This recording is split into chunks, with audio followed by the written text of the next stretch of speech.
Okay, so have you ever like read something and it just totally changes how you see someone? Yeah, definitely happens sometimes. Yeah. Well, that's what we're getting into in this deep dive. Yeah.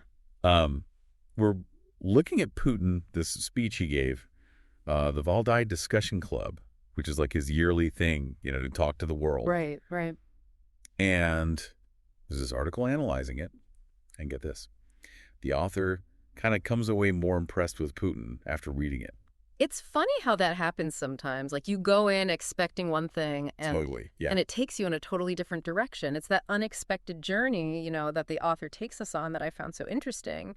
Like they're very upfront about some aspects of Russia appealing to them, even Putin himself. Yeah. But also, they clearly have their doubts. Right. And then they really dig into this speech and you can feel something shift. Yeah, and it's not like a sudden conversion into, a Putin superfan. Right. It's more like they uncover this like layer of nuance you don't always get from, say, Western media.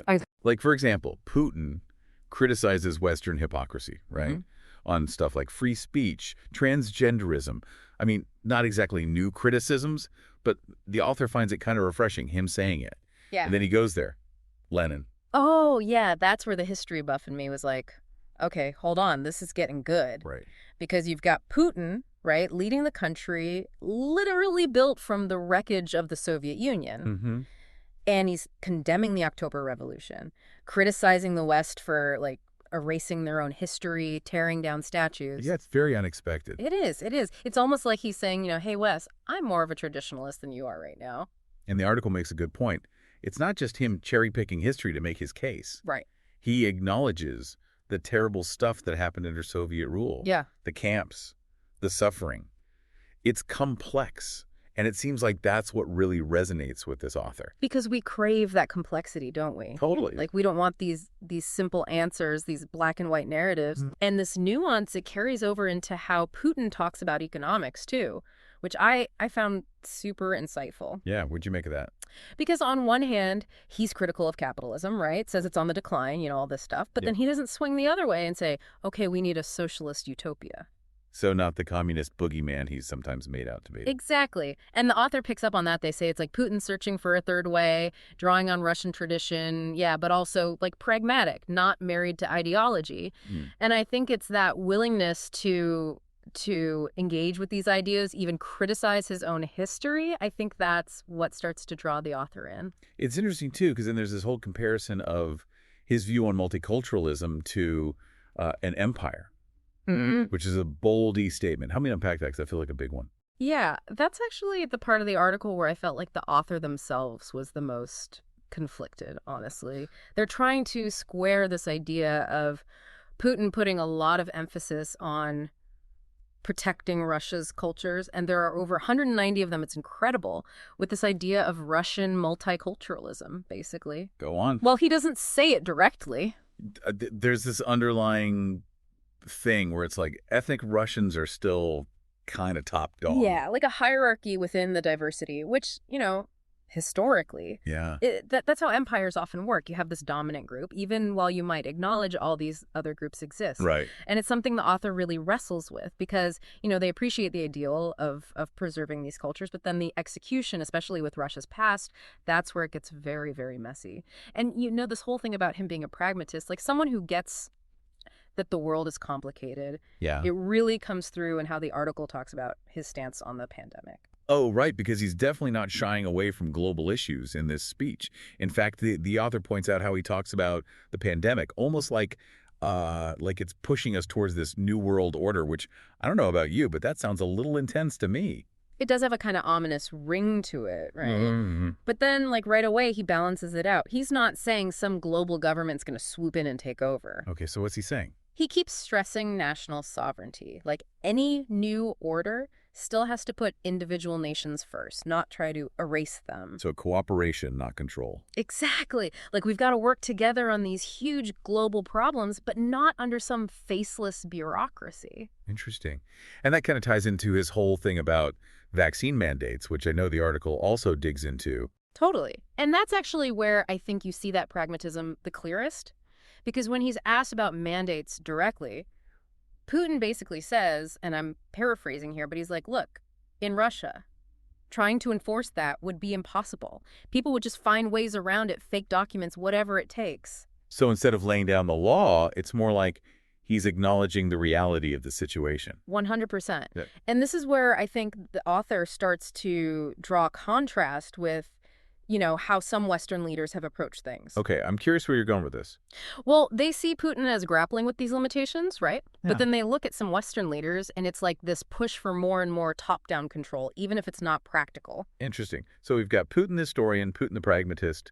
Where does this moderate conservative label he puts on himself, where does that fit into all this?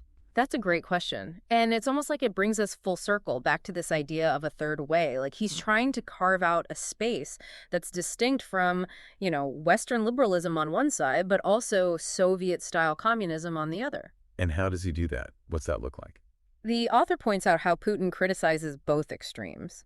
So on one hand, he's talking about excessive regulation under capitalism, how it stifles things. But then on the other hand, he's also talking about, how under Soviet rule you had this denial of private property, which obviously created its own set of problems. It's like he's looking for this path that's specific to Russia, to its history, its context. Which, when you think about it, makes that Russian multiculturalism thing even more fascinating. Right. It's like he's trying to balance this need to protect tradition, with the very real challenges of managing a country that's incredibly diverse. And the author really seems to struggle with that, On one hand, they admire Putin's willingness to actually engage with these difficult questions. Yeah. But then on the other hand, you can tell they don't always love the answers. It's almost like he's forcing them to confront their own disillusionment with how leaders in their own country are handling these same issues. Because they straight up say, if their own country's leaders just vanished tomorrow, they think their life would be better. That's a pretty intense thing to put out there. It is. And it gets at this deep craving for something different, something that feels more real, more authentic. And whether it's intentional or not, Putin seems to tap into that for this author. Wow. So we've talked about Putin's views on history, economics, even the pandemic, right? Yeah.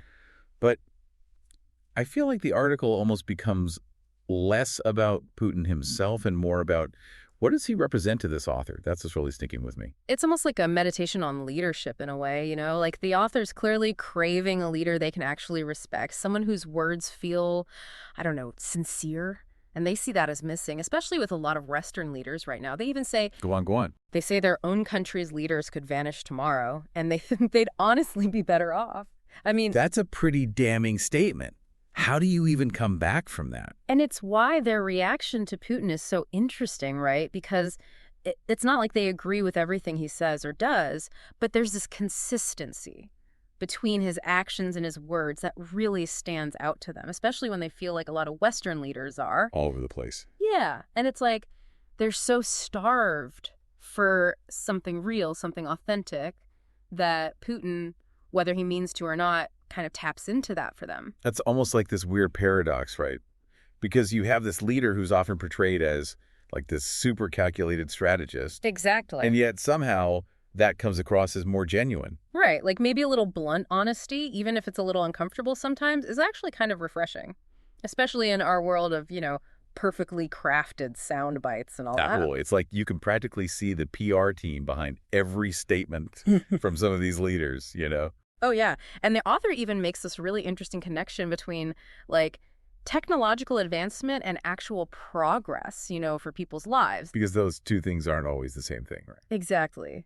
And they see this real value in how Putin kind of pushes back against this constant need for progress's sake.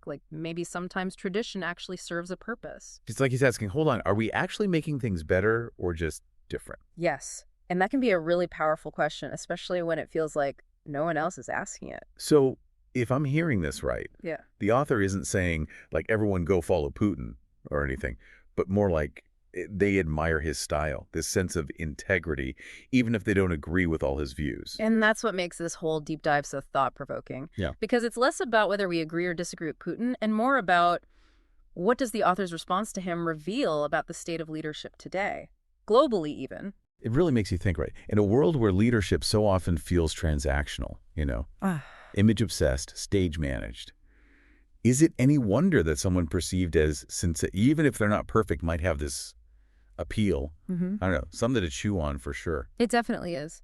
Maybe, just maybe, what the world needs right now is a little more realness, even if it comes from unexpected places. And that, dear listener, is something worth thinking about.